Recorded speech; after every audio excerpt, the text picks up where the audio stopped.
Hello, everybody, and welcome to day 2 of the Journalism AI Festival. It's going to be an exciting week ahead. I'm Lakshmi, a community coordinator with Journalism AI, and I'm going to be the host for this particular session. Just before we get started, I thought I'd take you through a few reminders, especially for those of you who couldn't catch up with us yesterday. So I'm just going to share my screen, and there it is. And so we are at the Journalism AI Festival. Some of you may be wondering what it's all about. So it's essentially a celebration of the most exciting developments at the intersection of journalism and artificial intelligence. It's hosted by us, the team at Journalism AI. Journalism AI is a project of Polis, which is the journalism think tank at the London School of Economics and Political Science, and it's supported by the Google News Initiative. If you go to our website, journalismai.info, you'll find a lot of resources and materials which will help you get started with artificial intelligence in your newsroom. For example, we have a bunch of courses about machine learning for journalists, which is completely free, by the way. And so you can go and check that out on our website. And most recently, we published the AI Journalism Starter Pack, which answers the most pressing questions that newsrooms usually have when they start out with AI. So all of that information you can find on our website, journalismai.info. And next, I wanted to remind you about how to enjoy the festival or our recommendations. So just to start off with, make sure you ask all your questions on the YouTube live chat. We'll make sure to take a look at them periodically and post them to the speakers once they're done with their presentations and conversations. We also have a very active community on Telegram with nearly 500 members, and you can join there too. And all of these members are people who are interested in journalism and artificial intelligence or practice it themselves. So you can find that at t.me/journalismai. And if you're planning on tweeting about the sessions or the festival in general, make sure to use the hashtag journalismai. If you're wondering where to find more information about the program, like for the next 3 days and also for today, you can check it out on our website at journalismaifestival.com. And if you haven't signed up for our newsletter yet, which I highly recommend because it's very interesting and filled with good information and resources for you to start out with AI, make sure you sign up for that as well. We'll be sending the links on our Telegram group and hopefully on the YouTube chat as well in a bit. And finally, our recommendation, which is the most important recommendation, I think, to enjoy the festival is to be open, be curious, and be kind, because we're all here to learn, and this is the best way to do so.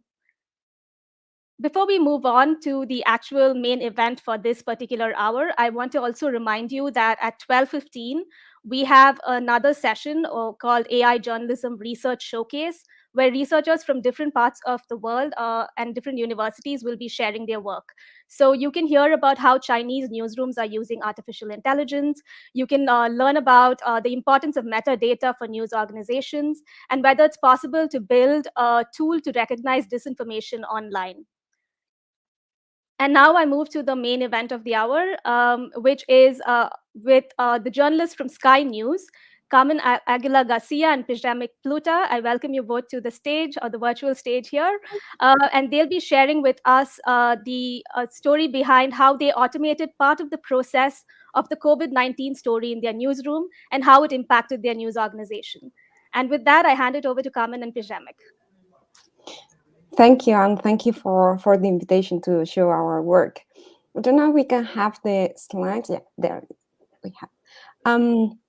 So I'm gonna be quite honest from the very beginning. So we didn't have, so when we talk about this automation project that we created in Sky News, it wasn't like something that we planned actually. So there wasn't any meeting beforehand, like saying like, hey, COVID is gonna be the main story of the last 2 years. Let's build something and let's create something that allows us to handle the story automatically. It wasn't like that. It was more like something that came up out of the necessity. And to explain why and how we created this system, I need to go back to January 2020. In January 2020, I was asked to produce a Chinese map with the number of cases and deaths in each region in China. That was when coronavirus was only a problem in China. The way that I did that was manually going into each of the regional websites from the government in China and look for the number of cases and deaths of coronavirus. Translated the Chinese website with Google Translator, and most of them were like text. There wasn't in any like table or anything like Excel or whatever. No, it wasn't like, it was more like press release. So I had to translate that, and I needed to look for the number of cases and deaths, and then I created my kind of own database. Sometimes when I couldn't find the regional government from China, so then I used blogs from scientists, or I used also the local media and then translated that. So I collected all that information. We published the story, and then we published that map. The day after, I was asked to produce, to update the story and to update again the map. So the process was still like kind of the same, manually going to each of those websites and recording the new cases and deaths in my database, which was a very just an Excel sheet, and then updated the map. The problem is that within weeks, we had COVID cases almost everywhere. So the number of stories that I was producing was increased. The number of visualizations increased. I had to update more visualizations. And also the number of sources that we were tracking also increased. These are only some of the sources that we are currently tracking. I don't know, Przemyslaw, if you know the number of sources that we're tracking currently. I think we have lost. I think at this stage we probably lost the count a little bit. It's the same with the data sets. They just carry on increasing on day-by-day basis because of the system is quite successful. Exactly, and we are gonna also show like how all of these sources change over the time, because now when you see like NHS, or we see the ECTC or the Johns Hopkins, so you think of kind of structural way of publishing the data, but that wasn't the case at the beginning, like March 2020, February 2020. In fact, the Johns Hopkins University was the first source that we started to use. And when I saw Johns Hopkins GitHub page, I realized that the structure, so the data that they were publishing was kind of quite the structure. So then I thought, I can use R to gather that information instead of going manually to each of the website that I had to go. And I started to use R and building my scripts to gather that information. But it wasn't enough. I needed something more sophisticated than that. And the task, because of all the content that we were producing increased, the task for one single person became kind of unmanageable. And just to give you an example of how complex this was. So this was the numbers of cases and deaths in the UK. And now we all know that we have the coronavirus dashboard that the government has produced, and it's quite useful, it's very good. But in March and in February 2020, there was something like that. And just to gather the information about how many cases and deaths in the UK per day we needed to track 6 different sources. They all publishing the information at different times in the day, and not even the same source published the information at the same time every day. So some days were like 4 o'clock, then we have 3 o'clock, 5 o'clock the next day. And also the way of publishing that information also varies as well, like the format as well. We had some of them, they were sharing an image in a tweet, some of them in a plain text in a website. So having a person just like waiting for this information to come to update the numbers and to update the visualization was the kind of, it's like wasting, quotation mark, like wasting the time of that person if you're just waiting for those numbers to produce those tables. So we needed to do this in a kind of automatically way. Yes, I recall a conversation, Carmen, we had about it as well, because we realized very quickly that this will be a long-term process, that this will not go away within the next few months. It will probably last for a year, maybe longer, and obviously 2 years later we're still here. And right at the beginning, as you indicated, the sources, there were various different sources, websites with numbers updated manually by production teams. So that was quite scarce. And the numbers were backdated as well, which means whatever we've collected, it was actually changed the day after because it was actually revised. And there was not a clear message anywhere on the website indicating that as well. So that was quite an interesting task at the time. Yeah, exactly. And that's why I thought we needed something more sophisticated. We needed, and to be honest, I knew what we needed. I knew and I knew that was possible, but I didn't have the skills, and that's why I got in touch with Przemyslaw, and we worked together from the very beginning. I think we started to work together in February, beginning of February 2020. So it's been like a long process now. He's gonna tell you more about the technical part, but basically, in a nutshell, what we needed to create, we needed to transform the journalistic workflow to something more automated. So my process was, I checked, I researched the sources. So I checked every source. I checked the source was trustworthy, the quality of the data that we needed for each of the sources. Then I check also which part of that information we need, and in which kind of structure, the format. So when I was doing this kind of alone, I used RStudio to clean the data and to structure the data in a way that I needed for my analysis and then my visualization. So then I did the analysis. Part of that analysis went to the story, and then part of the data was for building the visualizations. I built visualization with Flourish and Data Wrapper, and then we published everything, the story, the visualization. But every time that I had to produce an update or another analysis, like similar analysis, I had to go through all this process again. And yes, my script it saved me a bit of time. But I need, to be honest, I hate this repetitive work. So I needed something like more efficient, and something that I learned in my, sorry. I recall your frustration, Carmen, at the time when we had a conversation about it as well. And it's that simple task of repetition, when you have to do the same thing over and over again. And the only difference is at this stage, because you've already analyzed it, you've already kind of went to the gritty details of the story, is the data. And because there was no system in place to actually get that data and actually do something with it, you actually had to be there to actually press that button over and over to rerun it and regenerate the content every single time. Yeah, and that is when I found myself like doing again and again the same process and just changing, I don't know, a name of the country, or just adding another day of one of the visualization. I remember something that I learned in my master's degree that I did in Birmingham City University, that if something is repetitive, there might be a way of automating that. And that's why I said, like, I knew something like that was possible, but I didn't have the skills. So I needed someone with the skills to work with me. And basically what we need to build is a system that gather data automatically and periodically from different sources. The sources have different formats. Not all of them were like dashboard. Some of them were table, PDFs, or whatever.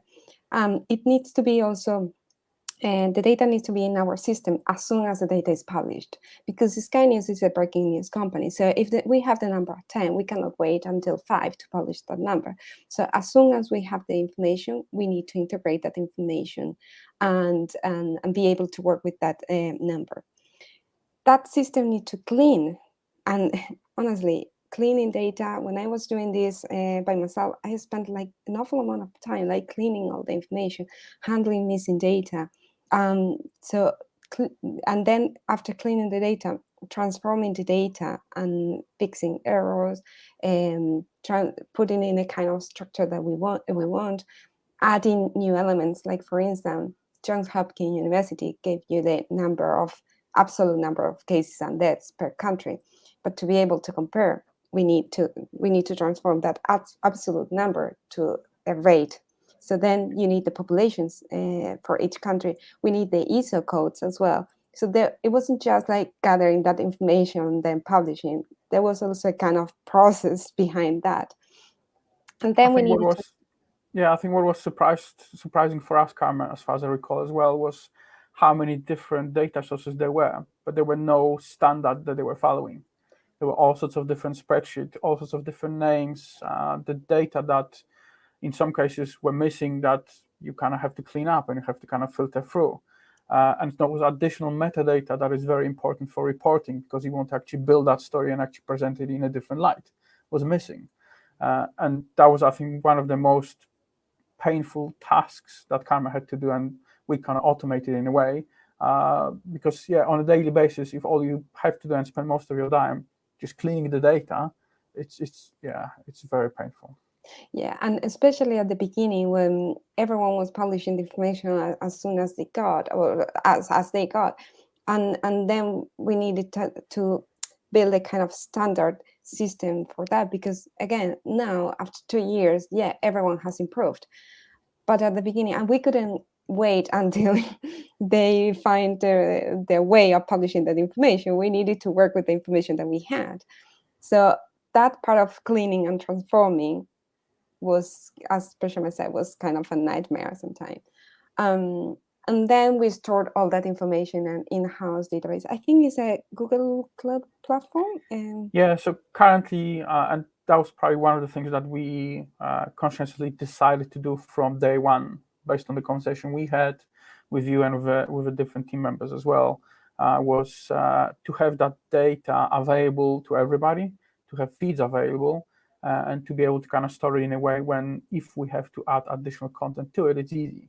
So it's all cloud-based, it's all on GCP, Google Cloud Platform, it's all in a BigQuery, because it offers that kind of flexibility and gives us ability to push a lot of content really quickly and filter it, query it as quickly as we like, with all sorts of different options. And that gives us a very kind of powerful platform to kind of play with. Yeah, and when we say everyone, it's not just the digital team. So I was on, so the data team now in Sky has increased, but back then I was the only data journalist working in the digital team. So when we say like available for everyone, it's available for every platform. So we had actually a YouTube stream, or we created a YouTube stream kind of channel, or I don't know, Channel, the channel, so it had to be available for the social team, for the digital team, like for the TV team as well. So and all of us had different demands and different necessities, so it has to be very flexible as well. So the way that we have used that system is for two main things. One is to tell stories. We're journalists. Some stories are like the trackers, like stories that are that update every single day, but we don't have to touch that story. It's just a way for our audience to go there and to see like how many cases in their area at each point of in each day, or if they need to have the information for one country, so they just can go to their website and type the name of the country, and then display all the information for that country. So we don't have to be updating that story manually every day, but that story is with the latest information at any day.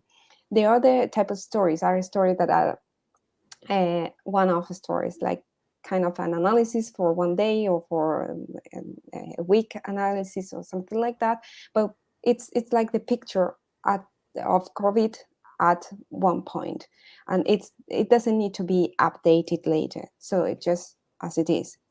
And the other use is for visualizations. Visualization that needs to be automatically updated at any time that we have the information, without the intervention of any human hands. So it has to be like on its own. Needs to be also, it has to had also calculations. So this is not a system that just copy a number from one source and publish in our website. There's a lot of calculations from some of the visualization behind that, and that was one of the main requirements also for me. So it's just not like copy and paste it. There's a lot of things behind that. And this is something I think quite important as well that you mentioned, Carmen, because especially when you're talking about the stories. You want to actually present it in a different light, in a different angle. You're trying to kind of tell the story based on what's happening right now. And that ability to be able to do those calculations on spot automatically based on your research, based on what you want to do, gives us that ability and that flexibility to create that story and basically update it live every single time without actually interference from anybody else. Yeah, these are just some of the example of visualization that we have automatically updated. I think we are more than 70 visualizations at the moment, and this is an example of the story, the kind of the story, the tracker. So it's quite tricky to write this kind of a story, because you know that the text is not going to be updated, but you need that text to give context to the audience, to know, like, it's not like a simple dashboard. You need people to understand what those visualization means, and for that you need to write the information, but writing the information in a way that you're not going to check that information, that writing that text every single day. So it needs to be like relevant on a kind of medium term time process. And I think great addition as well here is that each of those visualizations are atomic entities, which means we can actually, because it's updating live, we can reuse it as quickly as we like into any other story without the need to actually recreate the data or republish it, which means we can use it in blocks, we could use it in the streams, we could use it in any other story that we require, because we need to cover that story. Yeah. And this is an example of stories that are one-off. And in fact, those visualizations were created also for that specific story. So the only thing is that for doing the analysis, I didn't have to aggregate all the sources, cleaning, blah, blah. So I just need to query our database. And that was saving me tons of time. And this is another kind of example of the same process, like one analysis at one point, the picture of Italy at that specific time. Przemyslaw, do you want to take this from Sure. this? If you jump to the next one.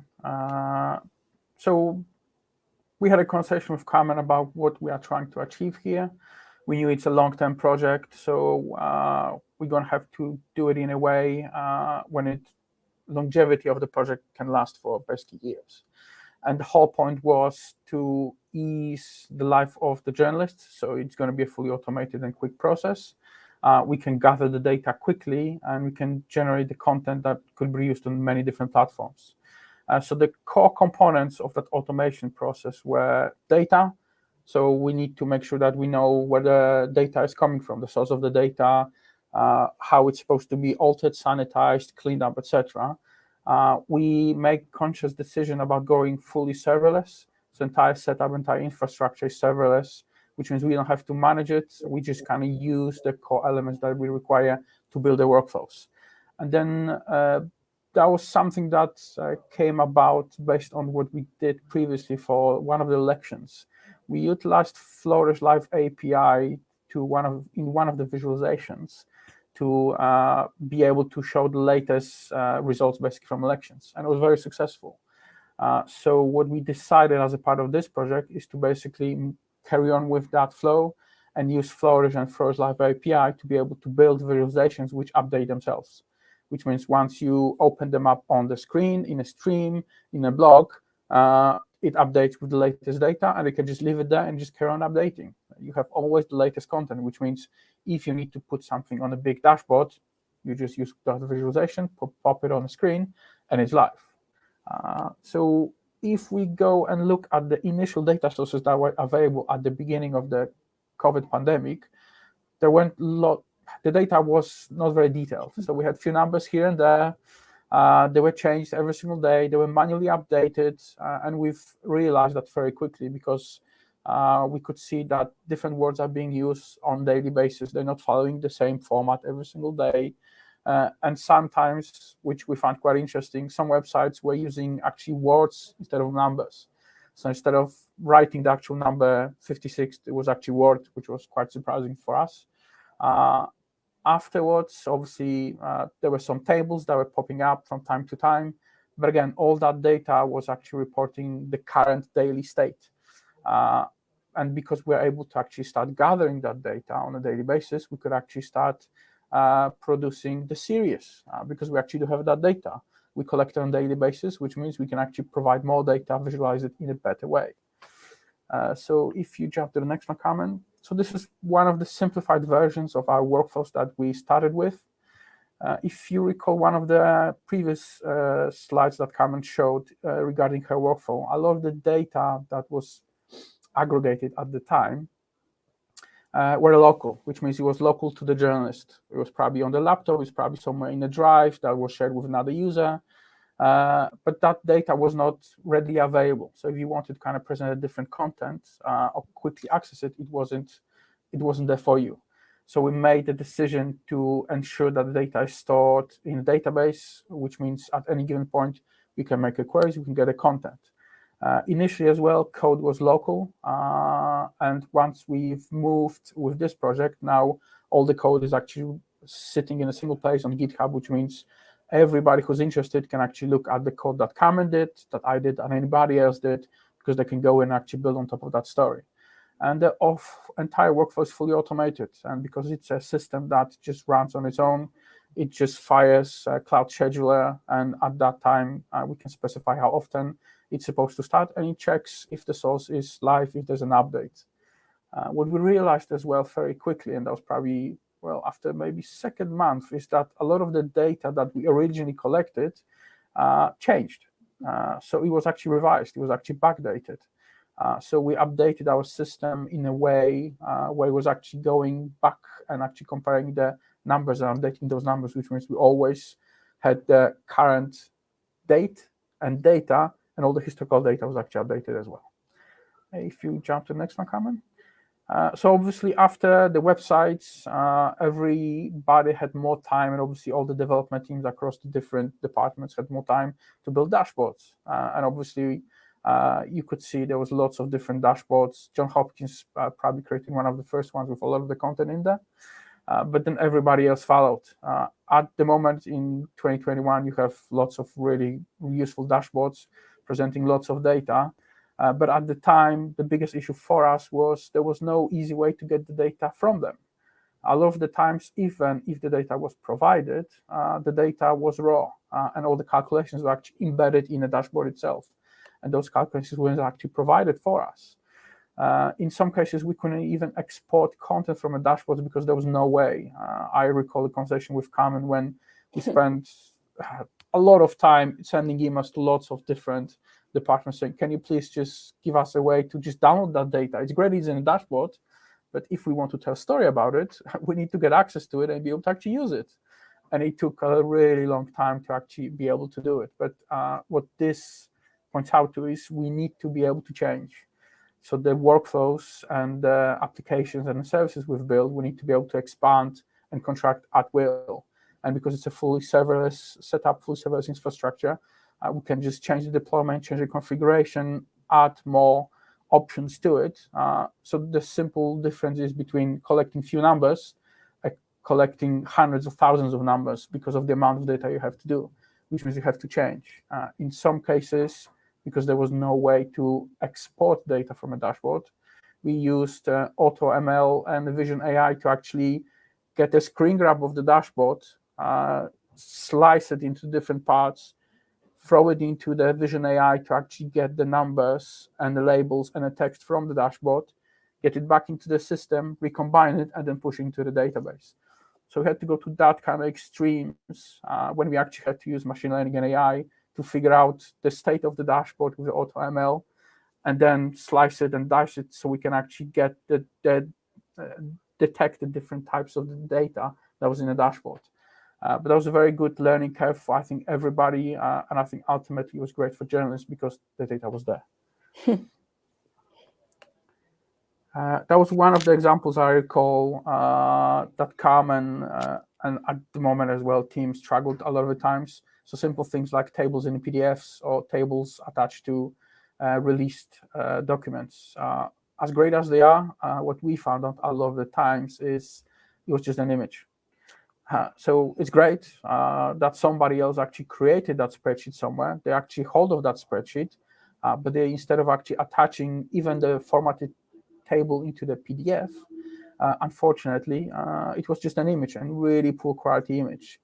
And when we did some tests, it took probably 25 minutes, half an hour to retype it, verify it every single time for every single release, which was quite painful. So with the new release of JournalismAI, we actually figured out a different workflow, which means we can actually use that document, pull the table directly through the document AI, extract the content that we need and extract the data that we need fully automatically, and push it into the database or provide it to the journalist in a spreadsheet format that they require. And that was very useful because that speeds up the entire process and speeds up the time from you finding the data to you being able to actually do the story and cover the story very quickly. If you think about all the work that creating this involved, and the team that was just Przemyslaw and I, so we didn't have other support, probably you are thinking like, is it worth it? Like, I mean, all the time that you have invested in this, creating this system, it's worth investing in again? And I would say definitely yes. The impact that this system has had in Sky, like within Sky in the company, has been enormous. And we didn't, as I said at the beginning, we didn't plan this. So we were actually surprised also about like the impact that this system has had in all the departments in the company, and also in the kind of outcome that we have produced. First, we have achieved a kind of consistency across all the departments, because I don't know if you remember at the beginning was kind of all the number of cases, and that's where kind of different depending on the source that you were using, or even like at the point of the day that you were reporting that number. So, and we found ourselves like, because Sky has many different teams, sometimes the digital team had a different number of the one news program. So by using all of us this information, we were at least having consistent across all the platforms in Sky. We have gained flexibility, not only because this system is very flexible and can adapt to different platforms, also because the team and it's more flexible. You don't need anyone scheduled at any point at 4 or 3 or whatever at any point in the day to run the code and to update visualizations. You can it's more, you're more flexible with your team to do other type of tasks, because you know that this task will be already done by the system. The time saved, so it's enormous. We were thinking like, if I can put a number of all the hours that I have saved, and I can't, but I can assure you that I have saved a lot of time with this system of cleaning, gathering, transforming all the data. That time has allowed me to be more spend more time in more like doing research, or being more creative, or doing other things and not the repetitive work. And also it has allowed me to create more content, because I remember that some days was like, let's do an analysis comparing the UK with Italy, and then the day after they want analysis comparing the UK with Spain. So the kind of in the analysis was the same in both the stories. You just need to change UK, Italy, UK, Spain, like 2 names, and then run again the story, and then produce different visualizations, or kind of telling the story in a different way. But all the gathering, cleaning, transforming, and analyzing was kind of the same. So I think all that process was already done by the system. To add to as well to the Carmen, I think in terms of the time saved and flexibility, this is spilling out into the broadcast part as well, because what we've realized very quickly is we can actually automate the way we generate the visualizations for the broadcast platform. So it's all great, we have content for digital, but a lot of that content can be actually fully automated in the same way and actually produced for a broadcast. And that saved a lot of people a lot of time, because sometimes visualizations had to be updated daily, in the evening, and that was across a few different departments. And since we just hooked it up into the system and added some additions, we were actually able to fully automate that process. So the journalist that needs to schedule that content for the broadcast output. All they need to do is just move the template from one place to another, and job is done. Exactly. And for me, another important part is that we have created this within the company. So the know-how is in the company now. So we have actually reused this system for another different stories and trackers as well. But it's also like we have the base already created here. So we have done this, and then we are how to explain that? It's like we are ready for the next step. We are ready for keep innovating. We are ready for keep trying to do new things also, because it's not the same is if you just hire an external company to do this for you. When the external company is not there, you don't have that know-how. So now the know-how is in the company. And I think that's very important, Carmen, what you've just indicated, because you need to have that development team closely attached to the team that basically they rely on. If it's a black box, if it's somewhere out there, if you have to make 15 meetings to achieve something that in reality you should be able to do in half an hour, then in reality that project would fail. But because we're closely attached, we work closely together, we're able to kind of move fast, and the knowledge, as Carmen indicated, is in the team. I think this is quite an interesting slide as well. So we basically timed on a few occasions how long it takes for the journalist to actually revise the table that's just an image. And they obviously need to get the numbers from that image. And the simple task of, well, let's just retype it in back into the spreadsheet. And with the document AI flow that we've built, we were able to actually make it faster. So it's 96% faster. It used to take 25 minutes, half an hour. Now entire process takes less than 1 minute. So it's really, really useful tool. And the data sets, yes, I think this was quite an eye opener, I think, for me when I did it the other day. At the beginning of the pandemic 2020, probably 5 data sets for different websites, 1 GitHub account where we actually pulled the data, Carmen, as far as I recall. End of 2020, that kind of grew really rapidly because the story and the amount of data that were available increased as well. And when I checked it, I think a few days ago, it's over 1,000+ data sets that we're currently tracking on a daily basis. And the reality is there will be no way for the journalists to be able to do it by themselves or even in the team on a daily basis. And currently that system just does it on its own. We can keep talking about the 2 years program, but if you have any questions, please share. Thank you both. That was such a great presentation. We do indeed have questions, and I'm just going to spotlight one of them. And the question is, why did you choose Flourish to show the data? So I can explain technically, but Carmen, you can kick off from your end. So basically, Sky News has 2 different data visualization tools. One is Data Wrapper and the other is Flourish. So, and explain why Flourish and not Data Wrapper. So right at the beginning, we had to produce quite a lot of content, a lot of different visualizations at the same time, but we didn't want to generate different feeds for every single one of them. With the different options that you have currently, like Data Wrapper, yes, you can have kind of like for like, so you have your visualization, but the feed needs to exactly match the data in a visualization.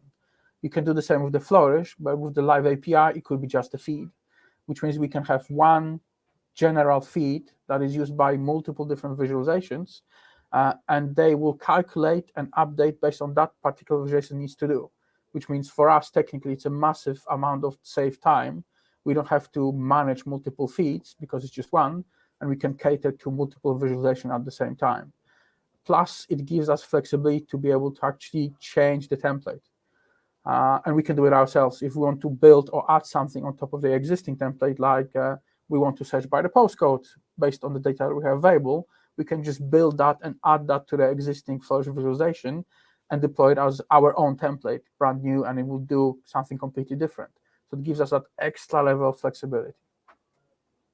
Great, thank you. And just one more question from Federico, who wants to know from the entire process, what was the most difficult stage to implement? Wow, difficult question.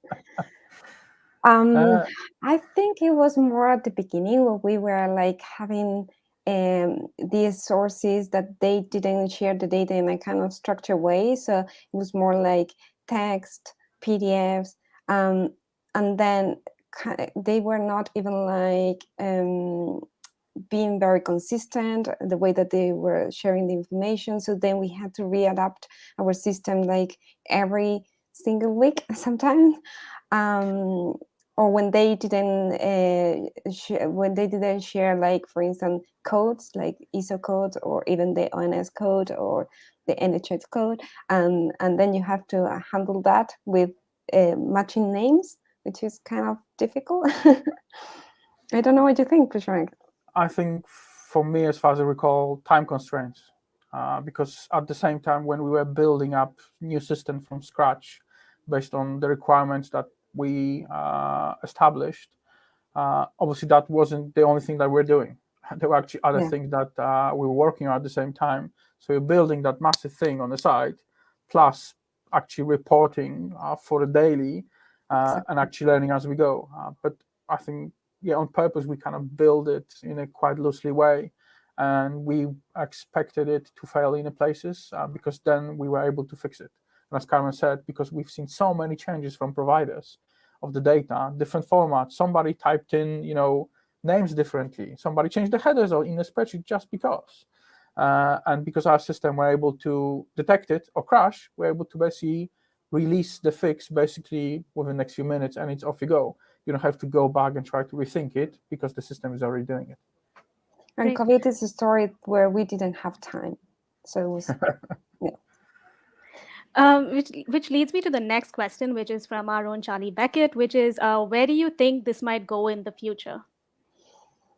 So we are using this system already for different, like tracking different things. But for me, it's like how we go a step further and how we can use machine learning AI to actually, for me, it's to the investigations, like to tell a story that other platforms or other journalists they cannot tell, they cannot find. That would be for me. And that is my kind of next step. So actually, I'm taking some of the courses that you had mentioned at the beginning, Lakshmi, from the JournalismAI to learn more about machine learning and AI, because I'm from a journalism background, so I'm not like much technical. So from our end, we obviously already use it in quite a lot of workflows. So for us, it's probably extending on top of that. And I think what Carmen indicated is quite definitely something I was thinking of as well. Is because we have that data, we can actually dig down and actually build more interesting stories, just because we can actually build a different model, try to figure out content that we have available in data. And I think that's something that will be next. Next stage as well for me would be to expand it into the more sources. So because we automated that process of creation from data to show me and explain me, we can actually quite easily, and that's what we're already doing, we have custom streams that we are able to actually surface on our different apps. We actually working now closely with the broadcast platform as well, because we want to be able to automate that part and basically make different team members basically life easier. So yeah, it's kind of extending, kind of building up on top of it. But yeah, it's a very successful process.